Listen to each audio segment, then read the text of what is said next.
2 minggu saja Anda praktekkan ini, penyakitnya akan hilang dengan sendirinya. Sangat baik buat jantung, tulang, otak.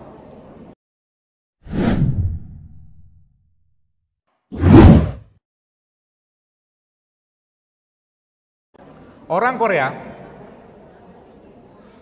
mau makan apapun, ya kena bajunya baru soalnya. Dikasih bude ya. Orang Korea, sekalian, makan apapun pasti pakai ini. Ini kimchi namanya. Kimchi. Mau makan apapun pasti pakai kimchi dia. Coba aja lihat di restoran Korea atau mungkin tanya sama orang-orang di Korea itu. Makanya orang Korea itu ya cenderung sehat-sehat, cenderung. Ya kenapa? Ini udah bener. Kenapa bener? Karena ini kan sebenarnya makanan fermentasi. Ya, makanan fermentasi itu sebenarnya ada bakteri yang terlibat di sana. Ya, kalau tadi saya sarankan kepada Bapak Ibu sekalian, jamaah sekalian makan cuka. Cuka itu kan bakteri sebenarnya, gitu loh. Atau kalau enggak, makanan-makanan fermentasi yang ada di kita selain tempe apa?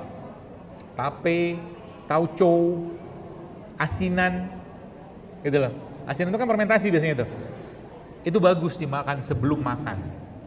Ya, karena mereka sumber serat. Ya, paham ya? Itu nggak jadi beban tuh. Sehingga nanti apa? Anda akan rasakan 2 minggu saja Anda praktekkan ini, badan Anda akan jauh lebih ringan. Ya, keluhan-keluhan itu akan hilang perlahan-lahan. Ya, karena sebagian kayak ibu-ibu gini kan, masalahnya kan di dengkul misalkan, iya kan? Dengkul itu karena pelumasnya nggak banyak, atau mungkin pelumas dengkulnya itu nggak seimbang lagi. Maka itu dijawab dengan apa? Atau mungkin kita atasi dengan apa? Dengan minyak-minyakan. Maka tadi salah satu yang tadi saya sampaikan, makan kelapa tadi itu fungsinya salah satunya kan lemak. Atau tiap hari coba rutin minum minyak zaitun tiap hari 1 sendok misalkan. Itu juga membantu. Jadi karbohidratnya dikurangi, lemaknya dimasukin, Anda bergerak. Coba aja lihat. Serat masuk, enzim masuk, Masya Allah tuh. Penyakitnya akan hilang dengan sendirinya. Asar jam berapa ya? Ntar lagi ya? Jam 3 belum? Sebelum jam 3? 14.51. Ya, kalau ada waktunya tanya jawab. Ya baik, jadi yang selanjutnya tadi ya sudah saya sampaikan juga tadi, karbohidrat tadi diganti dengan karbo yang kompleks, ya jagung, ya atau umbi-umbian itu bisa tuh. Jadi nggak apa-apa nggak makan nasi, tenang aja. Tapi ingat tadi saya sampaikan bahwa kita butuh gula bener, tapi carilah sumber gula yang sehat, singkong, ubi itu bisa tuh, ya. Nah. Berikutnya tadi saya sampaikan di awal tadi, mungkin lemaknya tadi, semua lemak yang masuk ke tubuh Anda ganti dengan lemak sehat. Ibu-ibu sekalian, kalau Anda bisa makan alpukat sehari setengah aja udah bagus banget. Setengah, nggak usah 1 deh. Karena alpukat itu mengandung lemak yang sangat baik buat jantung, tulang, otak, ya, pencernaan kita, ya. Makan gimana? Ya, buka aja alpukat setengah gitu, lalu Anda kerok, nggak usah di jus. Mulai biasakan makan itu dikunyah, ya. Jangan dikit-dikit jus. Boleh nggak di jus? Boleh. Tapi kalau saya lebih senang dimakan. Kenapa? Kalau di jus gulanya naik. 1 atau 2 jeruk yang Anda makan dengan di jus, ya, di blender gitu, dengan 2 jeruk yang Anda makan dengan mulut dikunyah, beda nasib gulanya ketika masuk dalam tubuh Anda. Ya, maka jangan sering-sering ngejus. Ya, sekali-sekali silakan. Ya, apalagi kalau buahnya sudah manis, jangan tambah manis lagi dengan gula pasir.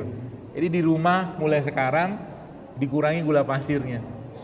Ya, Anda nyetok di rumah tuh madu, gula aren, gula singkong, tapi ingat, gula tetaplah gula, jangan berlebihan. Ya, madu gula, ya betul, tapi kalau kita makannya tidak berlebihan aman insyaallah. Ya, jadi di rumah tuh kalau bisa ada tuh herbal-herbal yang disebutkan dalam Al-Qur'an atau disebutkan Nabi SAW. Contoh apa? Madu, kurma, zaitun, habatus soda, ada tuh di rumah. Yang paling penting apa? Di rumah Anda ada rimpang atau rempah-rempah yang Anda bisa pakai untuk sakit sehari-hari. Itu paling penting. Anak saya kemarin 2 minggu lebih sakit. Anak saya yang terakhir umurnya baru 5 tahunan. Nggak tahu sakit apa, entahlah. Ya, belum waktunya sembuh, ya sudahlah, biarin aja. Macam-macam dikasih. Inilah probiotik lah, soda lah, madu lah, segala macam. Belum sembuh sudah apa-apa. Bahkan sampai saya skin to skin apa ya? Anak-anak demam itu obat paling, bukan obat sih ya. Cara paling baik untuk menurunkan demamnya apa? Dipeluk dengan bersentuhan kulit kita sama anak itu. Itu obat paling bagus tuh. Emang kenapa? Ada apa di kulit kita? Kan ada bakterinya. Makanya kalau bapaknya sehat, ibunya sehat, ketemu kulit anak yang lagi sakit, dia ibarat kata mah nyuplai yang sehat-sehat. Ya, kulit kita kan banyak bakterinya. Ya, kalau makanannya sehat, perutnya sehat, segala macam sehat, maka kulitnya juga akan sehat. Maka jangan terlalu banyak pakai yang nggak sehat ke kulit. Kalau bisa cari sabun sehat, odol sehat, sampo sehat. Kalau bisa, ada nggak? Banyak sekarang yang jual. Kalau mau bikin bisa. Ya, seperti itu. Ya. Kemudian lemak sudah, karbo sudah, itu ya. Jadi mulai terakhir ini yang mungkin juga bisa Anda konsumsi itu. Tadi saya cerita tentang kimchi tadi. Kimchi ini kan makanan fermentasi, ya. Jadi di salah satu negara yang saya baca dalam buku tentang probiotik itu, yang sangat tinggi konsumsi makanan fermentasinya itu yogurt. Ya, kalau nggak salah Bulgaria apa Hungaria sih nggak saya. Ya, jadi yogurt itu sebenarnya bagus, ya, untuk pencernaan kita, ya, pencernaan, karena dia ada bakteri hidup di situ, ya, bakteri hidupnya. Kalau bisa dapat yogurt dari susu kambing bagus, itu yang pertama. Tapi kalau tidak, carilah dari susu sapi yang tidak pakai gula, plain dia. Tawar. Nanti yogurtnya itu Anda ambil sayur mentah, Anda potong-potong gitu ya. Lalu yogurtnya Anda campurkan dengan madu, lalu masukkan ke dalam sayuran yang Anda potong-potong tadi itu makan dulu tuh. Itu udah bikin kenyang minta ampun, Masya Allah. Ya, dan tidak akan jadi beban. Ya, karena beban kita itu, tadi saya katakan, sebenarnya beban masalah kita itu kalau makanan, gula yang tinggi, lemak yang berlebihan setelah kita makan. Itu. Ya, makanya tadi saya jelaskan kalau orang kebayang betapa kalau badan kita itu bisa ngeluh, bisa ngomong, orang yang makan 1 piring nasi goreng, ya, makan nasi goreng dengan 2 bakwan plus kerupuk, terus dia minum es teh manis, coba lihat, enak minta ampun itu kan. Coba aja makan, habis makan gimana? Ngantuk, ya kan? Itu tanda tubuh nggak bisa ngolah. Itu maksud saya, ya. Betapa, jadi dari nasinya sudah karbo, udah gula, kerupuknya udah gula, kan terigu kan, bakwannya terigu lagi, es tehnya atau tehnya ada gula lagi, ya Allah. Sampai kapan kita mau makan kayak begitu? Ya, sayang, ya. Makanya kalau yang biasanya pas kajian-kajian saya, kalau ada yang nanya, ya perempuan lah ya, muslimah gitu, dok apa obat herbal apa segala macam buat kista, tumor segala macam. Biasa pertanyaan saya satu, makannya udah bener belum? Sebagian besar saya jarang makan bener, dia jarang makan bener ya. Makan bener itu apa?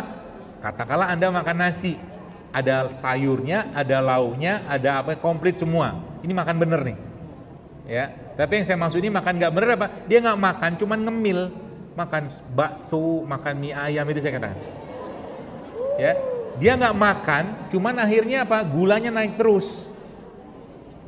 Masalah kan? Gitu loh. Akhirnya yang terjadi apa? Ya dikasih tahu nggak mau, ya tubuh bikin peringatan. Ya, tumor, kanker segala macam itu kan sebenarnya peringatan tubuh. Tolong lebih rawat aku lebih baik gitu loh. Itu sebenarnya, ya. Kenapa? kita perlu memperbaiki ini Bapak Ibu sekalian. Pertanyaan saya sederhana sebenarnya. Apakah Bapak Ibu mau meninggalnya nanti lagi bertawaf dalam usia 70 tahun? Mau kan? Tawaf itu perlu kaki yang sehat nggak? Apakah Anda mau meninggal atau kita meninggal dalam keadaan lagi sholat berdiri, lalu tiba-tiba kita meninggal lagi sujud? Mau nggak? Mau. Tapi sholat itu berdiri bagi orang asam urat kan susah. Apa pesannya yang saya mau sampaikan di sini sebagai penutup sebelum kita kalau ada tanya jawab? Allah menciptakan kita dalam keadaan yang sempurna, sehat, ya.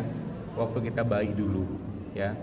Maka mbok ia kembalikan jasad ini kepada Allah dalam keadaan baik juga. Itu pesannya. Karena Allah akan tanya, ya, Allah akan tanya, kenapa kau zolimi badanmu, gitu lah. Sudah tahu nggak sehat, kenapa masih dimakan? Akhirnya apa? Penyakit stroke, ya, darah tinggi, kencing manis, itu penyakit karena gaya hidup, serius. Tidak lebih. Dikasih tahu, nggak mau, ya udahlah. Di dunia dikasih tahu Allah kasih penyakit, masih juga bandel, ya sudah, nanti Allah akan tanya, kenapa kau rusak badan itu? Padahal aku sudah siapkan itu masih bisa sholat sampai umur 70-80 tahun, sholat dalam keadaan berdiri. Tapi tiap hari yang kau makan gak sehat, kan Allah akan tanya, karena semua akan dihisap. Ya, maka niatkan Anda melakukan ini, hidup sehat kayak begini, bukan untuk gaya-gayaan, bukan untuk apa? Ya Allah, aku niatkan ini untuk mengembalikan jasad ini kepadamu dalam keadaan baik, sebagaimana engkau menciptakan dalam keadaan yang baik. Itu niatnya, mulia nggak? Mulia. Jadi nanti Anda udah kayak begini, ya, niatnya itu bukan lagi-lagi bukan sekedar gaya hidup, tapi lebih tinggi daripada sekedar gaya hidup, apa? Iman. Nah, itu yang penting. Ya. Anas bin Malik radhiyallahu anhu, Bapak sekalian, nggak suka labu. Waktu dia lihat Rasulullah SAW makan madu dan Nabi katakan aku sangat suka labu, Anas tidak pernah meninggalkan labu setelah itu satu kali pun. Kenapa? Karena dalam labu itu dia ngelihat Nabi suka, dia melakukan itu karena cintanya pada Nabi Muhammad SAW. Itu di atas bicara tentang kandungan gizi labu, nggak main kita. Paham ya?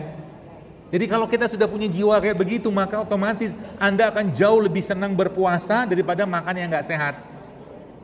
Anda bahkan jauh lebih senang berpuasa daripada makan yang sehat. Semua, karena itunya itu indikatornya itu adalah iman. Anda akan suka madu, kenapa? Karena memang Allah memberikan wahyu kepada lebah itu. Kan gak ada hewan dikasih wahyu kecuali lebah. Satu lagi burung hudhud.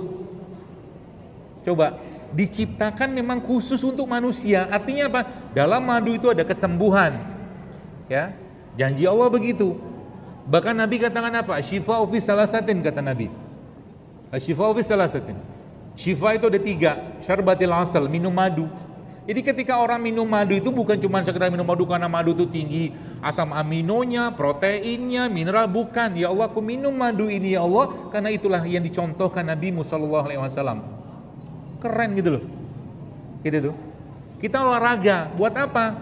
Bukan buat gagah-gagahan badan gede segala macam, bukan. Supaya kita bersyukur dengan nikmat badan ini gitu loh. Lagi olahraga bukan kita mendengar hal-hal yang enggak penting, enggak bermanfaat, dengerin murotal, dengerin kajian.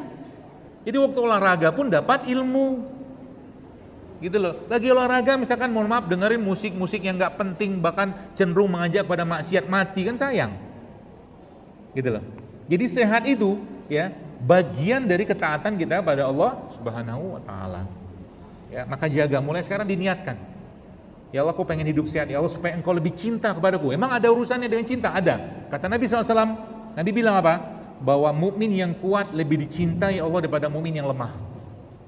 Ya, ibu-ibu mungkin di rumah, apalagi Anda sering saya sampaikan, Anda itu kan penguasa dapur. Suaminya minta teh manis, jangan kasih pakai gula mulai sekarang. Papa, ya manggilnya apa? Bapak, Papa, Abi, Bapak gitu kan. Ketika kau minum teh manis ini, pandanglah wajahku. Teh tawar ini. Ya. Kata dokter Zaidul, gula pasir itu nggak sehat. Suruh dia tonton. Ya. Kalau dia tetap pengen madu, tetap pengen manis, kasih madu aja. Campurin madu ke dalam tehnya. Atau mungkin dia tetap pengen manis, minum kopinya, jangan pakai gula pasir, kasih madu atau gula aren. Tapi lebih baiknya tawar, lebih baik tawar, serius. Jadi mulai biasakan lidah kita ini kenal rasa asli kopi. Saya suka kopi, ya. Tapi salah satu kopi yang saya suka tuh kopi pahit. Kenapa? Saya tahu karena kopi itu dia bisa bikin kita nggak pengen banyak makan. Kopi itu membuat orang nggak terlalu selera makan, ya. Makanya kopi itu dipakai orang-orang yang diet itu untuk apa? Menahan selera makan, ya. Dia menekan hormon lapar, kopi itu, ya.